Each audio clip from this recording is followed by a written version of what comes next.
Ang militar ng Israel ay nag-anunsyo na nahuli nito ang isang mataas na opisyal ng Hezbollah sa isang espesyal na amphibious raid sa Hilagang Lebanon. Ayon sa isang opisyal ng militar ng Israel, isinagawa ng Special Forces ng Israel ang operasyon sa pamamagitan ng paglapag sa baybayin ng Batroun, isang bayan sa hilagang bahagi ng Lebanon, at dinala ang sinasabing opisyal pabalik sa teritoryo ng Israel. Dagdag ng opisyal, ang nahuling operative ay iniimbestigahan ngayon ng Unit 504, isang intelligence unit ng Israel Defense Forces. Ang Special Forces ng Israel na nag-ooperate mula sa Atlit Naval Base sa hilagang baybayin ng Mediterranean ng Israel ay kadalasang inihahalintulad sa Navy SEALs ng Amerika. Inilarawan na dati ng militar ng Israel sa CNN na ang tungkulin ng Special Forces ng Israel ay magsagawa ng strategic sabotage activity sa likod ng linya ng kalaban, kabilang ang pagkasira ng mahahalagang estruktura sa panahon ng digmaan at mga seaports ng kaaway. Iniulat ng state-run National News Agency, NNA, ng Lebanon noong Sabado na may mga saksi na nakakita ng isang hindi kilalang military force na nagsagawa ng landing operation sa beach ng Batroun noong madaling araw ng Biyernes. Ayon sa ulat ng NNA, ang mga tropa ay nagdala ng kanilang mga armas at kagamitan sa isang chalet malapit sa baybayin kung saan dinukot nila ang isang mamamayan na si Imad Amhaz at dinala ito sa tabing dagat bago bumalik sa pamamagitan ng speedboats patungo sa bukas na dagat. Kinumpirma ng gobyerno ng Lebanon na iniimbestigahan ng kanilang security services ang isang insidente na naganap sa lugar ng Batroun noong madaling araw ng Biyernes. Naglabas naman ng pahayag ang Hezbollah na tumutukoy sa isang agresyon sa lugar ng Batroun, ngunit hindi nagbigay ng karagdagang detalye. Sinabi ng opisyal ng militar ng Israel sa CNN na ang kanilang mga puwersa ay magpapatuloy na kumilos kung saan kinakailangan para protektahan ang estado ng Israel at ang mga mamamayan nito. Ang raid na ito ay naganap higit sa isang buwan matapos magdeklara ang Hezbollah na inatake nito ang isang naval base sa hilagang baybayin ng Mediterranean ng Israel na tahanan ng isang elite na Israeli Naval Commando Unit na pinaniniwala ang tumutukoy sa Special Forces ng Israel. Ayon sa Hezbollah, naganap ang pag-ataking iyon noong Setyembre 23. Nang hingan ng komento noon, sinabi ng IDF na walang nasaktan. Nangako si Iran Supreme Leader Ayatollah Ali Khamenei ng isang teeth-breaking na ganti laban sa Israel at Estados Unidos matapos ang mga pambobomba ng Israel sa mga military sites ng Iran noong nakaraang buwan. Binanggit ni Khamenei na dapat malaman daw ng mga kaaway ng Iran, kabilang ang US at ang Israel, na tiyak daw nilang matatanggap ang isang mabigat na ganti para sa kanilang mga aksyon laban sa Iran at sa tinatawag nilang Resistance Front na tumutukoy sa mga grupong terorista na kaalyado ng Iran tulad ng Hamas at Hezbollah. Idinagdag niya na ginagawa daw ng pamahalaan ng Iran ang lahat ng kinakailangang paghahanda upang patatagin ang bansa laban sa arrogance sa pamamagitan ng military readiness, mga sandata at mga hakbang sa politika. Aniya, nagpapasalamat daw siya na ang mga opisyal ay kasalukuyang aktibong nagtatrabaho sa mga ito. Matagal nang magkaaway ang Iran at Israel at lalo pang tumindi ang hidwaan simula nang sumalakay ang Hamas noong Oktubre 7 ng nakaraang taon at ang sumunod na paglusob ng Israel sa Gaza. Nakikipaglaban din ang Israel sa Hezbollah sa timog ng Lebanon at hindi bababa sa 19 na tao ang nasugatan sa gitnang lungsod ng Tira sa Israel matapos ang pagpapakawala ng mga projectile mula sa hangganan. Ang mga pahayag ni Khamenei ay ginawa makalipas ang isang linggo matapos ang pinakabagong round ng pag-atake ng Israel sa Iran bilang tugon sa missile attack ng Iran noong Oktubre 1 laban sa Estado ng Israel, na naging tugon naman sa pagpatay ng Israel sa mga pinuno ng Hamas at Hezbollah. Sa kauna-unahang pagkakataon, inamin ng mga opisyal ng Israel na may mga tinarget silang lugar sa loob ng teritoryo ng Iran, isang mahalagang hakbang na nagpalala ng tensyon sa pagitan ng dalawang bansa. Gayunpaman, nilinaw ng Israel na hindi nila tinarget ang mga pasilidad ng enerhiya o nuklear ng Iran. Pinag-aaralan naman ng Iran ang kanilang magiging ganti sa mga pag-atake ng Israel. Ayon sa isang mataas na opisyal na nakapanayam ng CNN noong Miyerkules, ang kanilang gagawing sagot ay magiging definitibo at masakit daw at malamang na isagawa bago ang eleksyon sa pagkapangulo ng Estados Unidos. Ang mga pahayag ni Khamenei noong Sabado ay nagpapakita ng pagbabago sa orihinal na reaksyon ng Iran na tila binabalewala ang bigat ng mga pag-atake ng Israel noong Oktubre 25. Matapos ang mga pag-atake, nagpahayag si Khamenei ng mas maingat na tono at sinabing ang mga nasabing pag-atake ay huwag palakihin o ipagsawalang bahala. Isang source mula sa militar ng Israel ang nagsabi noong Huwebes na nasa mataas na antas ng kahandaan ang kanilang bansa para sa anumang ganti mula sa Iran.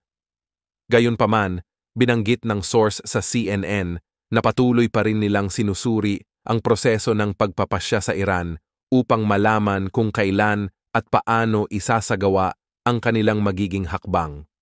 Ayon kay Karine Jean-Pierre, tagapagsalita ng White House, dapat ay hindi na gumanti ang Iran sa mga pag-atake ng Israel. Dagdag pa niya, kung sakaling magdesisyon ang Iran na gumanti, handa ang Estados Unidos na tumulong sa Israel sa kanilang depensa. Samantala, inanunsyo rin ng Iran ngayong linggo na maaari nilang palawakin ang saklaw ng kanilang mga missile ayon sa ulat ng state-run media. Sinabi ng pinuno ng Strategic Council on Foreign Relations ng Iran sa panayam na kung haharapin ng Islamic Republic of Iran ang isang existential threat, magbabago sila ng patakaran sa kanilang doktrinang militar. Idinagdag pa niya na kaya ng Iran na gumawa ng mga armas nuklear, ngunit pinipigilan sila ng kautusan mula kay Supreme Leader Ayatollah Ali Khamenei laban sa mga sandatang mapanira. Si Pangulong Volodymyr Zelensky ng Ukraine ay nagbigay diin sa mga kaalyado nito na itigil ang panunood at magsagawa ng hakbang bago makarating sa larangan ng digmaan ang mga sundalong North Korean na nakatalaga sa Russia. Ipinahayag ng pinuno ng hukbong sandatahan ng Ukraine na ang kanilang mga tropa ay humaharap sa isa sa pinakamakapangyarihang opensiba ng Moscow mula nang magsimula ang kabuuang digmaan, mahigit 2 taon na ang nakalipas. Ibinahagi ni Zelensky ang posibilidad ng isang preemptive strike ng Ukraine sa mga kampo kung saan sinasanay ang mga sundalong North Korean at sinabing alam ng Kyiv ang kanilang lokasyon. Gayunpaman, sinabi niyang hindi ito magagawa ng Ukraine nang walang pahintulot mula sa mga kaalyado upang gamitin ang mga long-range na armas na gawa sa kanluran para tamaan ang mga target sa loob ng Russia. Sa isang post sa Telegram noong Biyernes ng gabi, sinabi ni Zelensky na ang Amerika ay nanonood, ang Britain ay nanonood, ang Germany ay nanonood. Lahat ay nag-aabang lamang na magsimulang umatake ang mga sundalong North Korean sa mga Ukrainian. Kinumpirma ng administrasyon ni Biden noong Huwebes na humigit kumulang 8,000 sundalong North Korean ang nasa rehiyon ng Kursk sa Russia malapit sa hangganan ng Ukraine at naghahanda upang tumulong sa Kremlin na labanan ang mga tropang Ukrainian sa mga susunod na araw. Noong Sabado, iniulat ng intelligence ng militar ng Ukraine na mahigit 7,000 sundalong North Korean na may dalang kagamitan at armas mula sa Russia ang naihatid sa mga lugar malapit sa Ukraine. Ang ahensya, na kilala sa acronym nitong GUR, ay nagsabi na ang mga sundalong North Korean ay sinasanay sa 5 lokasyon sa Far East ng Russia. Hindi ito nagbigay ng tiyak na pinagmulan ng impormasyon.